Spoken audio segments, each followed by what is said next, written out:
Aton Puremba stood frozen. His blood boiled, his hands trembled. What could he do? The king was not a man he could simply strike down. So, with shattered pride and a bleeding heart, Puremba's voice came out as a whisper, heavy with sorrow. What would I do?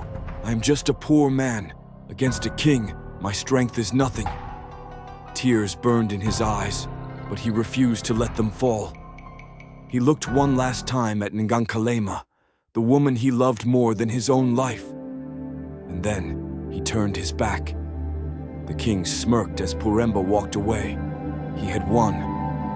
As Puremba left, Ngankalema screamed. She tried to run, to follow him, but a cruel hand grasped her wrist, tight as iron. "You belong to me now," the king whispered, his breath laced with arrogance.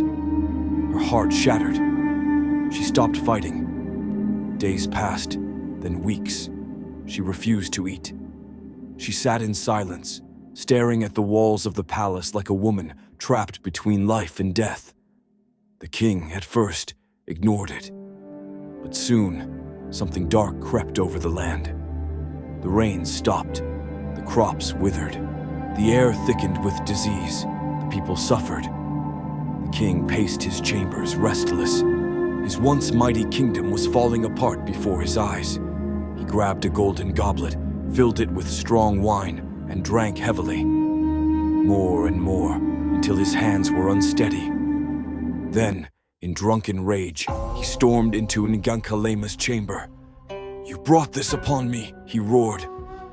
When she did not answer, when she did not even look at him, his rage consumed him. His hand struck her across the face. For the first time since she had come to this palace, she made a sound, a soft, broken gasp. She did not fight back. She did not cry. She simply sat there, like a lifeless doll. His vision blurred. His breath grew heavy. The king collapsed onto his throne, his mind swimming in the drunken haze. And then, a whisper echoed in the darkness. Suddenly, a giant black figure emerged from the darkness. The king could not move. The shadow leaned closer, its breath like fire. The shadow said to him, "You stole what was never yours." It reached out its hand toward the king's throat. The king awoke, gasping. His hands clutched his throat. His heart pounded violently. He looked around. Nothing. But the air was still cold.